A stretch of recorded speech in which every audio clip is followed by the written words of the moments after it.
Takže Sejrus ligy. Bazinga. My vás vítáme u našeho prvního videa na společném kanále PDGames.cz. Ano, já jsem Davison. Já jsem Barák. A toto je naše taková informačka první, že vlastně jsme rozdělení youtubeři, já jsem Davison, on je Padák a udělali jsme společný kanál, na kterým budeme natáčet třeba, já nevím, Vlogy, videa. jo, challenge a bude to prostě takový náš společný channel, na kterým budeme, tak dá se říct, častěji natáčet, ale Pranky. jo, pranky, to by bylo dobrý. A no, co k tomu chceš říct ty?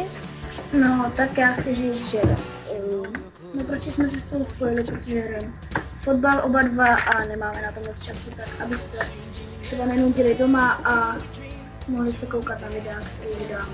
Protože když je jeden, tak je třeba 8 videí, když jsou dva, tak je třeba 16 videí vlastně. OK.